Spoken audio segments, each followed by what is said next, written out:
Ela. Por quê? Porque ao longo dos anos ela foi passando por desafios. Desafios que todos vocês enfrentaram. Eu, aos meus 6 anos de idade, como muitos de vocês, tive a tristeza de ter um lar separado, de ter pais separados. Alguém que se identifique? Sim, né?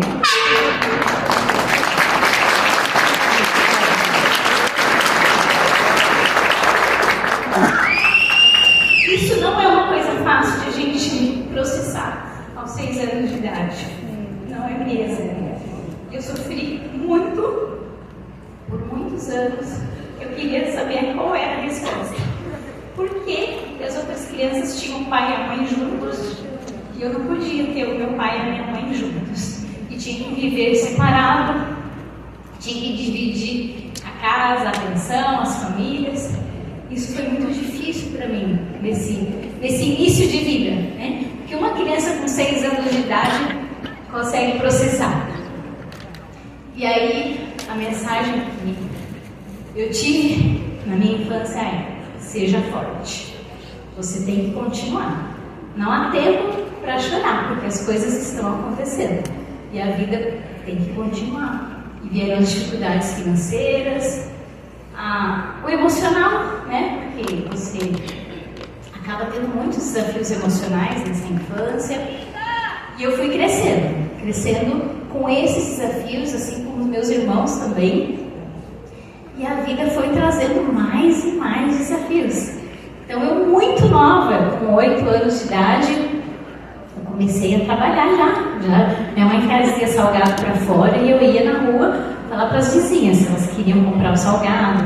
Depois, mais para frente, minha mãe foi vender produtos por catálogo. Alguém conhece? Venda direta? E aí a gente batia de porta em porta para falar: você aceita uma reunião na sua casa? A gente vai fazer uma demonstração de produtos, de cosmético. E a gente ia nas reuniões aprender com as formadoras como é que falava dos produtos e vendia por catálogo. E assim eu fui crescendo, né? Depois vendia uma marca de plástico, alguém conhece? E aí eu ia também nas reuniões. Eu sempre estive envolvida nessa coisa de venda direta. E aí aos meus 11 anos mais ou menos, minha mãe teve que ser pai e mãe, né, por muito tempo. E as coisas não eram fáceis, gente, não eram mesmo. Financeiramente era bem difícil garantir esse pão de cada dia. E aí a gente teve que ir para a feira. Sabe? Vocês sabem que é trabalhar na feira? Sim! Aqui no Brasil tem feira. Não sei se nos outros países tem. E a gente tinha que fazer, minha mãe toda a vida fez salgado para fora para ajudar no orçamento. Ela trabalhava com outras coisas e fazia salgado para fora para ajudar no orçamento. Eram 3 bocas para comer, né? 4 com ela. E aí, eu lembro que a gente teve uma proposta de trabalhar na feira, levar salgados, café, chocolate, suco, para os feirantes de madrugada, a hora que estão montando as barracas. Porque não tem nada aberto e eles têm fome, porque eles já vêm de madrugada do Ceasa. E minha mãe, com muito medo, ela falou: vamos? Eu falei: vamos, a gente tem que comer, né? Vamos embora, tem que ser forte. Então vamos ser forte e vamos para a feira. Gente, aquilo era trabalhoso. Tinha que ficar até meia-noite fazendo os quitutes. 3h30 da manhã tinha que acordar. Você viu aquela chuvinha que estava hoje? Aquele friozinho, dá vontade de você ficar na cama? Então, eu com 11, 12 anos tinha que levantar e ajudar minha mãe, dar força para ela, porque ela queria desistir. Eu falava: mãe, não, a senhora não pode desistir, porque a gente tem que ir lá angariar o pão de cada dia. E assim foram. Então eu tinha vergonha, porque eu via as minhas colegas na feira passeando com os pais delas. Eu estava lá com uma roupinha rotinha, roupinha velha, porque a feira é um lugar assim, muito sujo, né? Muitas vezes, uma pochetinha no meio da cintura. E de manhã já tinha trabalhado vendendo. Depois eu ia cobrar, porque minha mãe não queria cobrar, meu irmão do meio não queria cobrar. Ele falava: agora é sua vez, você vai cobrar. Você acha que eu tinha mais habilidade que eles? Não, eu era mais nova, eu não tinha o que falar, eu só tinha que obedecer. Então eu tinha que ir lá fazer a cobrança. E muitas vezes eu fui humilhada na frente de todo mundo, porque a feira vai todo mundo. E eles falavam assim, eu não comi isso, eu não vou pagar isso. E ficava aquela discussão, eu falava, você vai pagar sim, você come.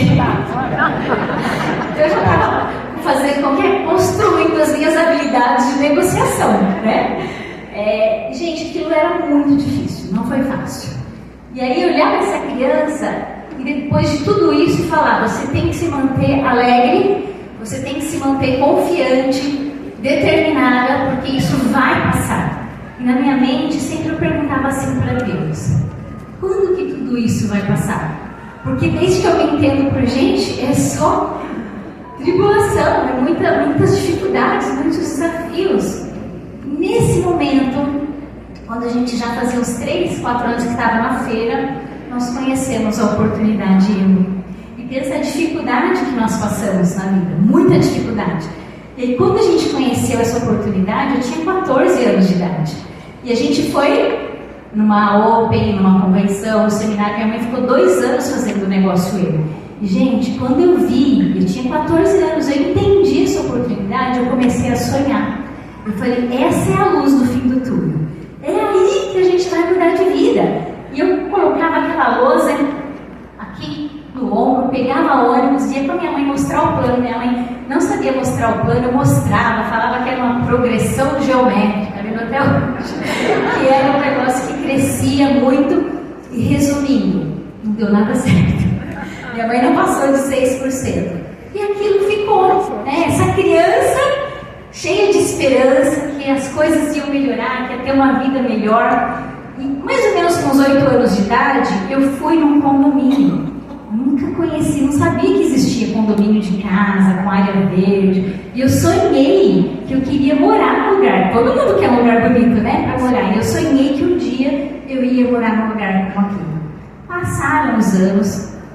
Aí eu fui crescendo, fui tendo os desafios. Me casei com 20 anos com meu príncipe encantado. E aí, tem outros sonhos, né? Tem outros sonhos de ser mãe, ter a sua casa, né? Aí fui estudar, fui fazer faculdade, fui ser professora. Quando jovem, fui ser técnica em nutrição. Eu sempre pensava assim, eu vou vencer. Qual que é o nome da convenção mesmo? Ele falava para mim, eu vou vencer, eu vou superar tudo isso, eu vou passar tudo isso. E depois passaram os anos, e aí eu estudei, fui concursada, era professora, era funcionária pública, né, professora de educação infantil, até que eu já estava cansada da educação. 7 anos da educação, para mim, foi o suficiente para começar a matar os meus sonhos. E eu estava vendo que logo eles iam morrer. Eu falei, não, eu tenho que realizar os meus sonhos. Lembra da casa? E as viagens, eu amava sonhar em viajar. Eu sonhava muito que eu ia viajar pelo mundo. E aí, de repente, chegou essa oportunidade de novo na minha vida, através da minha mãe. E na hora ela chegou e eu não entendi. Mas depois que eu entendi, gente, eu falei assim, é aqui. Aquela menina lá, com 14 anos, que frequentou esse ambiente, aquilo tudo que ela aprendeu ficou gravadinho em algum lugar da memória dela. E na hora certa, isso despertou de uma forma. Não foi que eu não tive desafios. Eu levei 2 anos e meio para chegar à prata. Não foi fácil. Foi muita labuta, eu tive que superar muito, me preparar muito para mudar a minha mentalidade, para entender que eu poderia vencer, que eu poderia chegar adiante. E depois que eu entendi que eu podia, que eu acreditei, que eu me permiti vencer, depois de 2 anos, eu cheguei a platina em 2014, platina fundadora. Em 3 anos, eu cheguei a diamante. Então, é possível, sim?